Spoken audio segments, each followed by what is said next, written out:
Welcome back. Now we have a character, and if we press play, we're possessing the character and we can move around.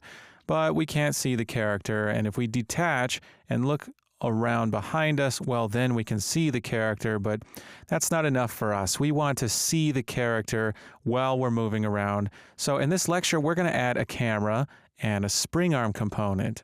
And I'm noticing my character is a little too high still. If I look down at the feet, it's above the ground.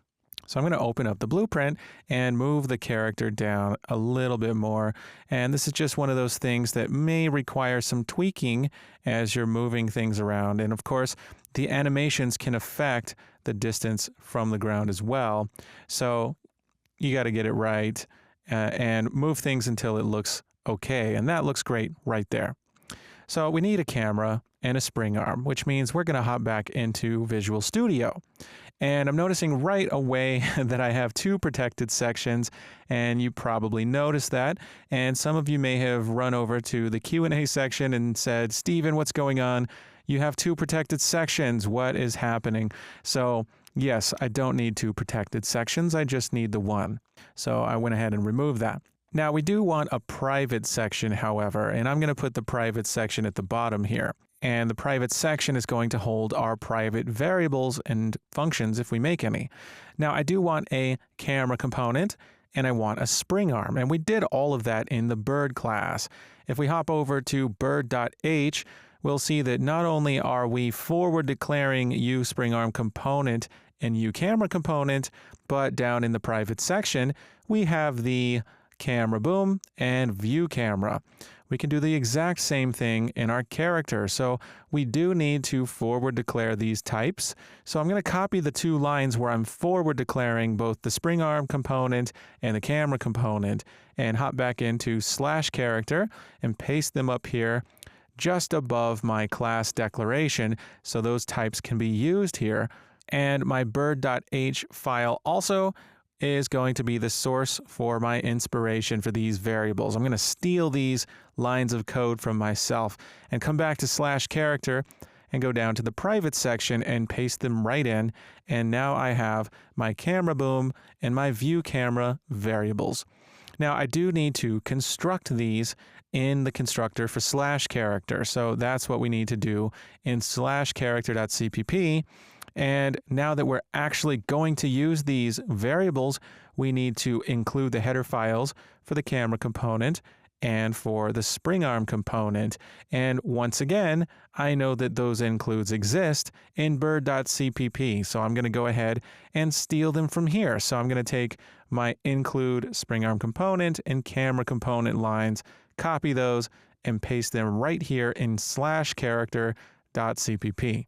And now I can safely create my SpringArm component and my camera component. So we'll start with our SpringArm component, and it's called camera boom.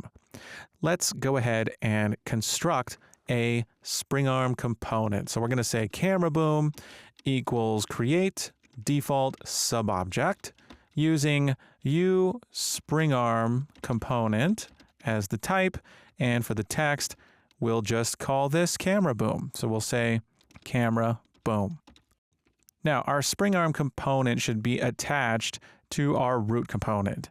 So we can take camera boom and call setup attachment. So let's do that. Setup attachment. And we're going to use the root component. I'd like to simply call get root component. And that way it's clear that our camera boom is attached to the root component. Now we can set up some parameters like the target arm length. We can say camera boom target arm length, and we can set that to say 300.f.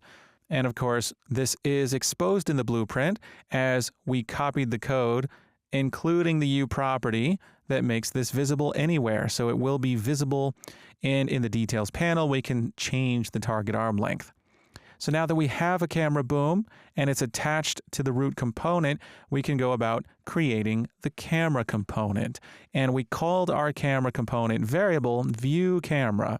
So let's create this view camera. So we're going to say view camera equals create default subobject. And this has the type uCamera component, and we can give this the text name viewCamera. And the viewCamera, just like in the bird, is going to be attached to the camera boom. So we're going to take our viewCamera variable and call setUpAttachment and choose camera boom. Just like that. So now we have a boom and a viewCamera. Let's save all and hop back into the editor and hot reload.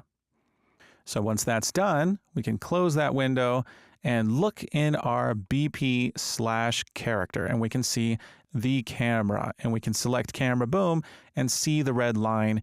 That is the SpringArm component. So this is great. Now, if we just go back into the minimal default level and press play, we can now see our character, and we can move back and forth, but we can't move the camera or anything like that. But do notice that the scarf is flapping in the wind, and the little pouch and little dangly bits on the belt are also sort of moving. They have physics enabled. This is awesome, and that's going to be a really nice touch as we're playing the game. And also notice that we have gravity. If we fall off the edge, we'll just keep falling forever because, well, there's nothing to catch us down there. So that's something that characters have by default, is gravity enabled. Now, why can't we move the camera? Well, we do have axis mappings, but unlike the bird class, we never actually bound functions to those axis mappings. So we need to do that. And if we want to do that, we have to know what those axis mappings are called. So we can hop back into project settings and select input to remind ourselves that we have these two axis mappings called turn and lookup. So if we want to move our camera, we can bind functions, which means we need functions to bind. So we're going to create those here in /character. And they're going to be very similar to the versions we made in the bird function. We'll make them protected, and I kind of would like my begin play function to be at the top of the protected section. Not strictly necessary, but just to keep things organized, I'm going to keep it right there. So we have move forward, right? We want a turn and lookup function as well. So let's make a void function called turn, which takes a float input parameter called value, and we'll also make a void function called lookup, which also takes a float called value. So at this point, we kind of know how to do this. So we're going to define these functions. I'm first going to define the turn function, and then I'm going to define lookup. And now we should have function bodies for both of these.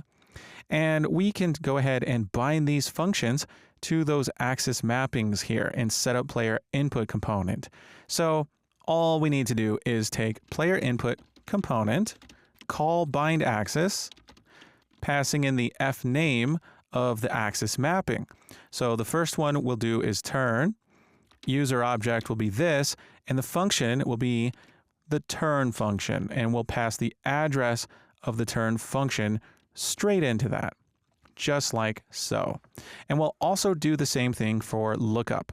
So let's go ahead and just copy that line and change turn into lookup and use the lookup function for this. And now we have functions bound to these axis mappings. So how are we going to move our camera? Well, what we did in bird was we added controller pitch and yaw input. If we scroll down, lookup uses add controller pitch input. This is a function on the pawn class. We inherit that in the character class. So thanks to inheritance, we can call these functions. So let's do it. Let's go to turn, and turn is going to be changing our yaw. So we're going to call add controller yaw input and pass value straight in. And for lookup, we're going to call add controller pitch input, passing in value for that. So now we can click save all, and we can move our controller. So let's go ahead and hot reload, and we've hot reloaded. Let's close that. And if we just press play, well, we do see that we're doing something. We're not doing anything when we move the mouse up and down, but if we move left and right, the character is following the controller. Interesting.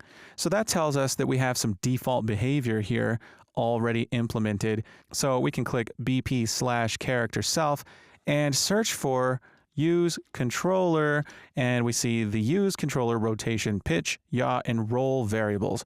And look at that. Use controller rotation yaw is checked by default. So that's just the default behavior that comes with the character class already. We can check use controller rotation pitch as well, and then we'll see that, well, now we're using yaw and pitch, and the results are less than desirable. Because this is not how characters move, right? We don't just levitate up like that. It doesn't look right. If we start moving, then it looks like we're almost doing a Superman, but yeah, that's not going to work, right? That is definitely not satisfactory. In fact, it doesn't really look that great when we slide around either, so these are not going to work. Let's go ahead and Shift Escape, and we're going to go ahead and uncheck both of these. In fact, these are variables we can set in the C++ class, and we're going to do just that. So here's what we're going to do. We're going to head back into our project and head up to the constructor. And we like to set those values here so it's very clear what behavior we want by default. Now, use controller rotation yaw and pitch and roll are variables that the character inherits. We can set those here, and they're Boolean variables. In Unreal Engine, Booleans typically start with a lowercase b. That's how you can know that they're Booleans. And if we type b, use controller rotation, we'll see that there are those three variables. They are accessible here from within our constructor. We'd like to set them all to false. So let's start with the pitch. We'll say b use controller rotation pitch equals false, and we'll set the others as well. b use controller rotation yaw equals false, and b use controller rotation roll equals false. And that way, at least our class default object will have these correct values, and we won't get that strange behavior. So let's save all, and we'll go ahead and hop back in the editor and hot reload, and we shouldn't have that weird Superman capability that just doesn't look right. So now those are set from within C++ as well. All right, so back into the editor. We know that we don't want our character to inherit the rotation, yaw, and pitch, but we would like our camera to move along with our controller. So how do we take care of that? Well, let's select our SpringArm component, the camera boom. If we go ahead and search for yaw, we see this inherit yaw, but that just means we inherit the yaw from the parent component. That's going to be whatever this is attached to, which is the capsule. And we don't really want our capsule to rotate with our controller, so that's going to be a challenge. So how do we rotate our SpringArm without rotating the component that our SpringArm is attached to? Well, if we scroll down to camera settings, we're still on the camera boom, but the camera boom, the SpringArm component, does have camera settings. And we have use pawn control rotation, control meaning the controller. And it says if this component is placed on a pawn, which it is, should it use the view control rotation of the pawn where possible? So let's see what happens if we check that checkbox. Let's check it, compile, and press play, and click in the editor, and take a look at that. Our character stays still, as it should. That's what we expect. But our camera is moving around as we move the mouse. So we can set our SpringArm to actually follow along with the controller while the character itself stays still.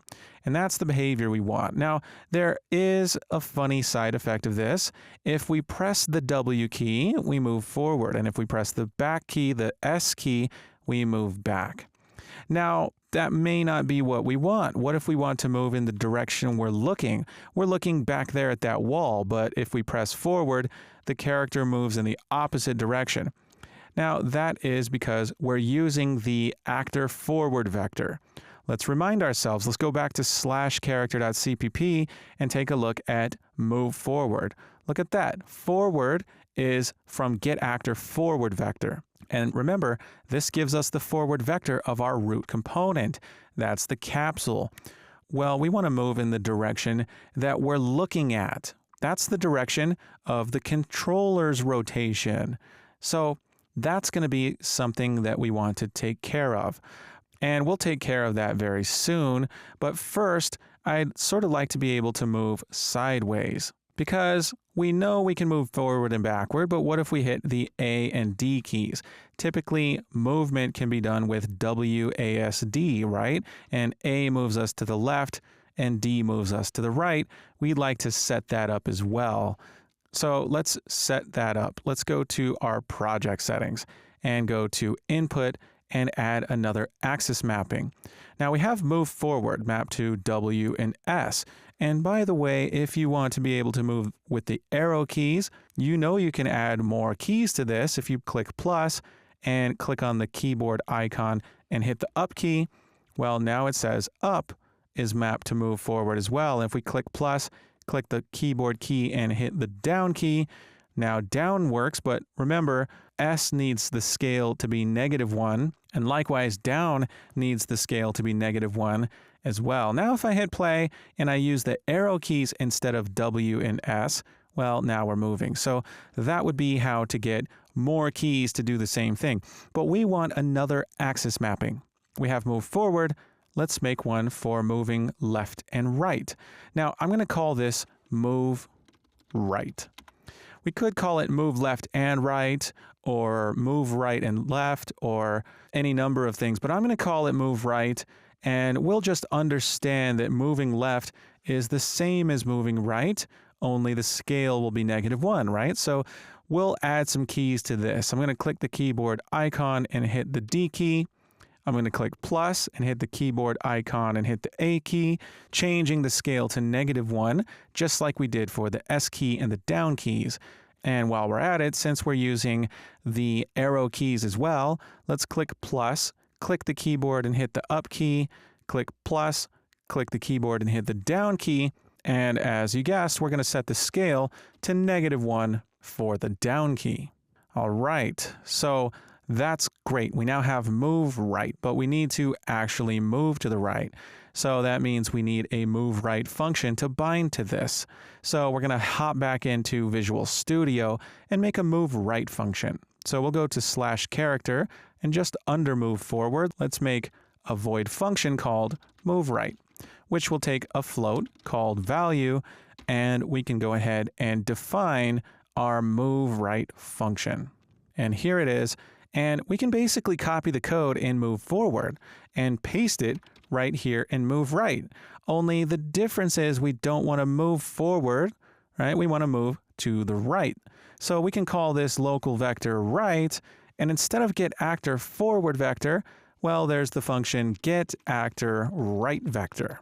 That's going to be the vector pointing in the right direction, not right as in the opposite of incorrect, but right as in to the right, to the right. So let's take right and pass that right in to add movement input instead of forward. All right, so we have move right. We do need to bind it to the axis, so we can go up to setup player input component and do that. And I'm going to take this line where we bound to move forward and copy it and paste it just underneath and change this text from move forward to move right. And change the function we're binding to move right as well. So now pressing those keys will result in having a valid value passed into the move right function every frame. So we can go ahead and compile. And what I'd like to do is close out of the editor. We don't need project settings, so I'm going to close that. And with Unreal Engine closed, I'm going to compile and launch using Control F5. That way we do have a proper compile going on here in Visual Studio, as it's a good idea to do that pretty frequently to make sure that our code changes actually get compiled in Visual Studio as well, as live coding is temporary, right? So I can click open and let Unreal Engine open back my BP/character, so we have that back. And now I can press play in the editor and hit the A key, hit the D key, and we're moving left and right. So now we can move in all four directions, which is great, but again, if we move around to look in the opposite direction, this doesn't feel natural at all. We're actually moving according to the character's forward and right directions. And that's why I moved off the platform and fell to my death. So we need to be able to move in the direction that we're looking. And we're going to take care of that in the next video. I'll see you soon.